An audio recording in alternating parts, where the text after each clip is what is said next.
Good morning class six. आज हम एक नया चैप्टर शुरू करने वाले हैं आपकी हिस्ट्री में, जिसका टॉपिक है vital villages thriving towns. Vital में मतलब होता है वेरी इंपॉर्टेंट एंड थ्राइविंग का मतलब होता है फला फुला, जो बहुत सक्सेसफुल हो।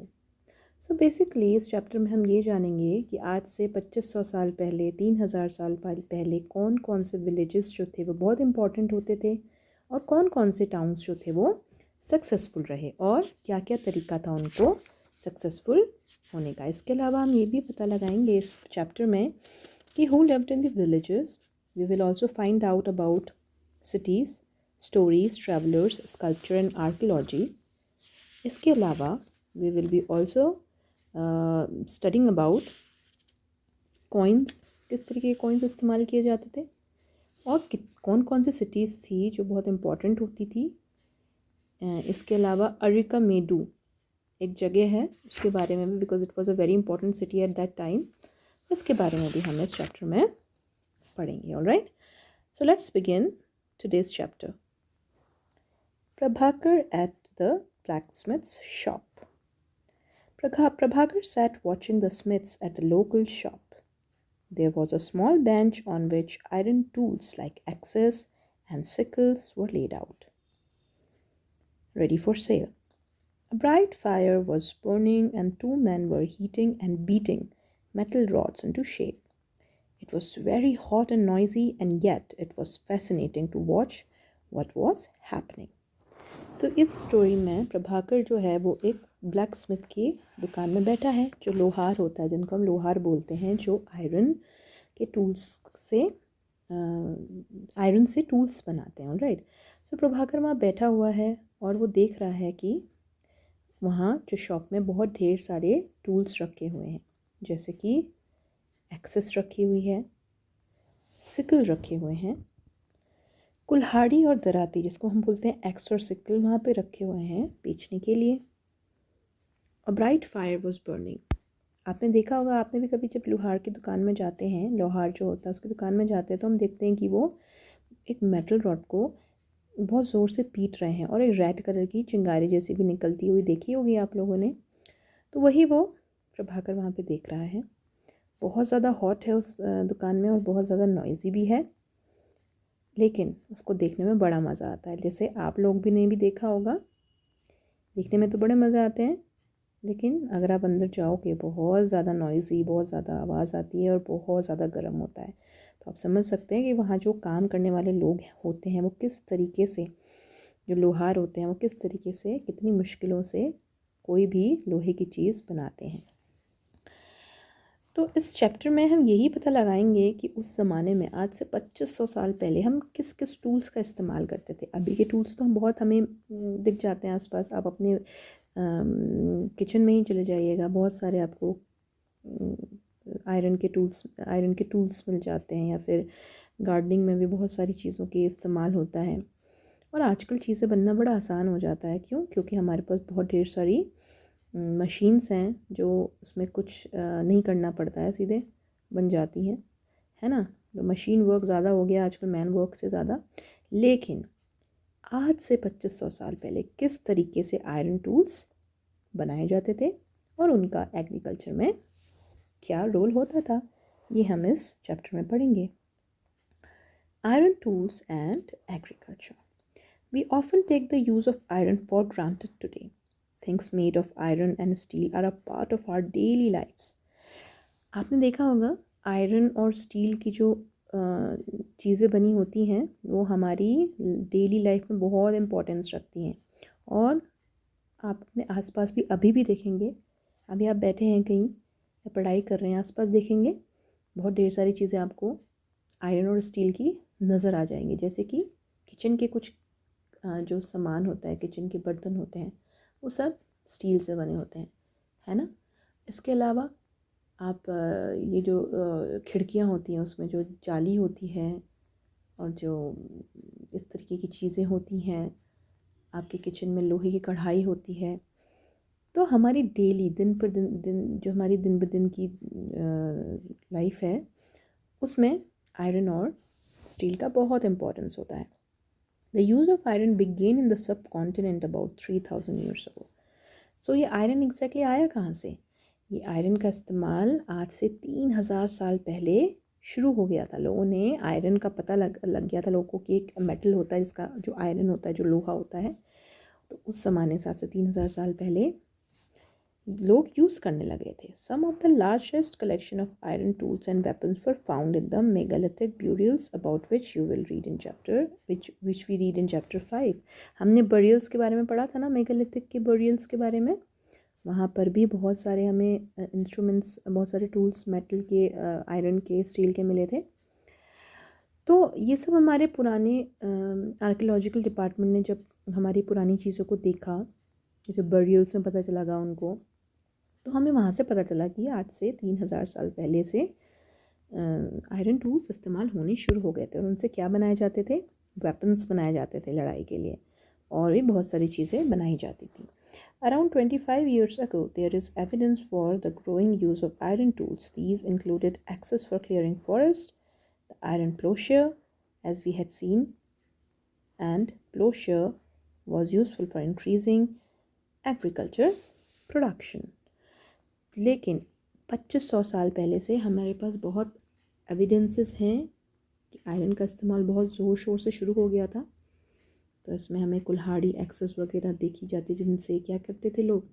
फॉरेस्ट को, जंगलों को काटते थे लकड़ियाँ लेने के लिए, क्योंकि लकड़ियाँ का इस्तेमाल किया जाता था, है ना. इसके अलावा आयरन प्लोशर आपने देखा होगा, गाय के पीछे, जानवरों के पीछे एक तरीके की टूल लगा दिया जाता है. पहले तो जानवरों के पीछे लगाया जाता है, जानवरों को फील्ड में छोड़ा जाता है. उससे क्या होता है, वो जो ज़मीन होती है उसमें अपने आप जो होता है वो उसको ठीक करने लग जाता है. वो उस तरीके का प्लोशेयर बहुत ज़्यादा इस्तेमाल होता था. आज से 2500 साल पहले हमें ये प्रूफ मिला है कि आयरन का यूज़ बहुत ज़्यादा होने लग गया था. ठीक. सो बेसिकली जो टूल्स थे एग्रीकल्चर के, वो क्या क्या थे? एक्सेस होते थे पुराने ज़माने में, है ना, और आयरन प्लोशेयर होते थे. ठीक है. इसके अलावा और भी ढेर सारे जो टूल्स थे वो आए, है ना. तो दूसरा हम पढ़ेंगे other steps to increase production, irrigation. The kings and kingdom you have been reading about could not have existed without the support of flourishing villages. While new tools and the system of transplantation increased production, irrigation was also used. Irrigation works that were built during this time included canals, wells, tanks and artificial lakes.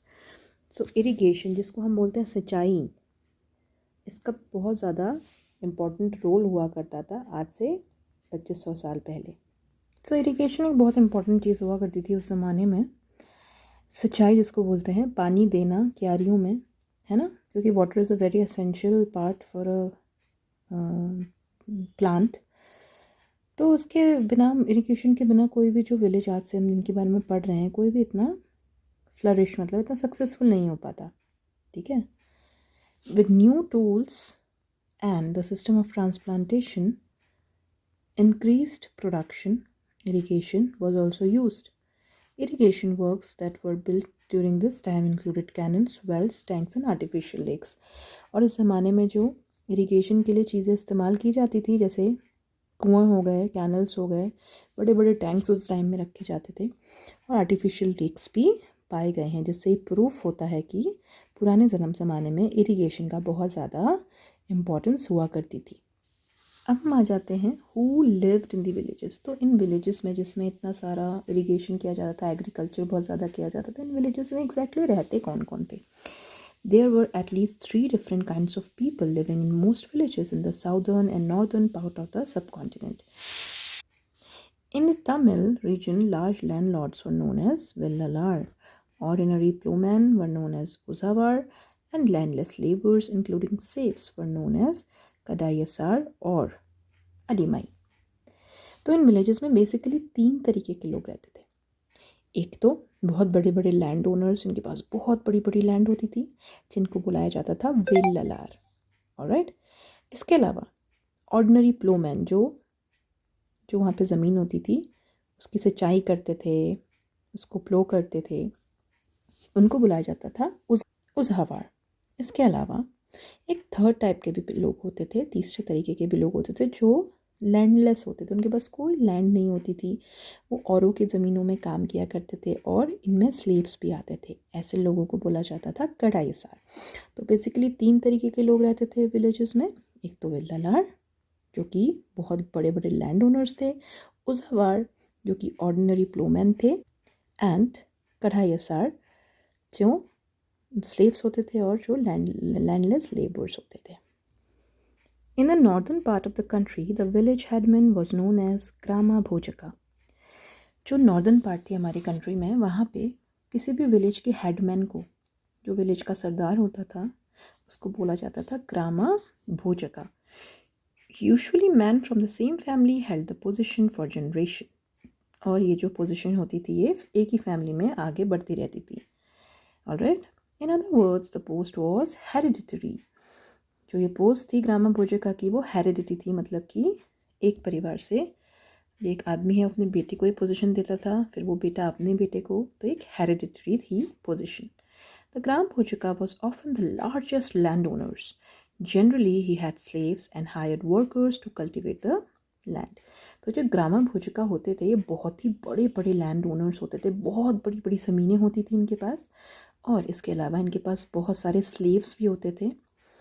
इसके अलावा hired workers रखते थे, जो क्या करते थे, slaves और जो हायर्ड वर्कर्स थे इनकी लैंड को कल्टिवेट करते थे, मतलब कि इनकी लैंड को उपजाऊ बनाते थे।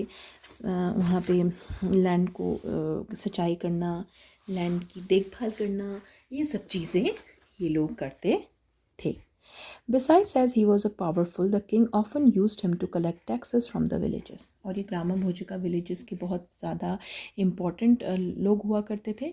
तो जो राजा भी हुआ करता था उस एरिया का, वो भी ग्रामा भोजिका को इस्तेमाल किया करता था, किस लिए, लोगों से टैक्स कलेक्ट करने के लिए। तो लोग ग्रामा भोजिका को ही टैक्स देते थे, जो कि फिर किसके पास जाता था, राजा के पास। He also functioned as a judge and sometimes as a policeman. और ग्रामा भोजका ही कई बार जज, मतलब कि कोई अगर केस हो रहा हो तो उसमें निर्णय लेने वाला, कि क्या सही था क्या गलत, वो भी बन जाता था।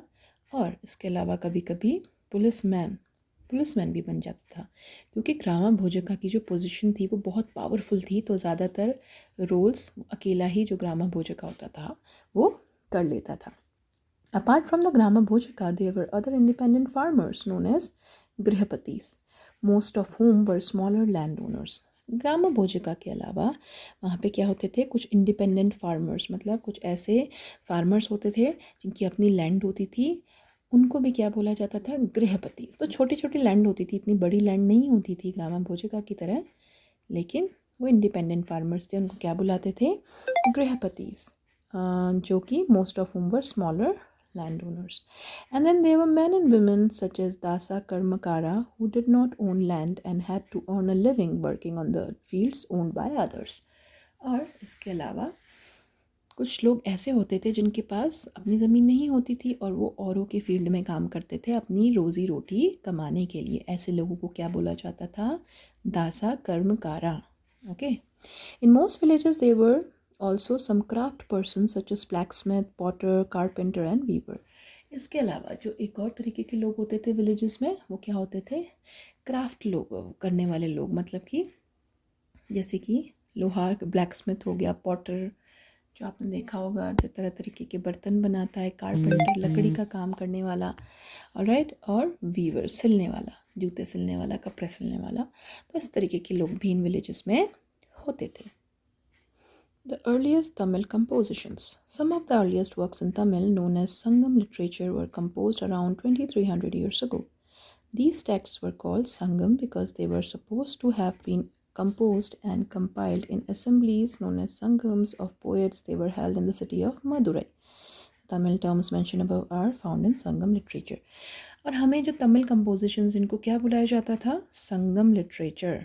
संगम लिटरेचर जो था उसका नाम संगम लिटरेचर इसलिए रखा गया था क्योंकि वो ऐसी असम्बलीज़ में बनाए जाते थे जिनको संगम बोला जाता था।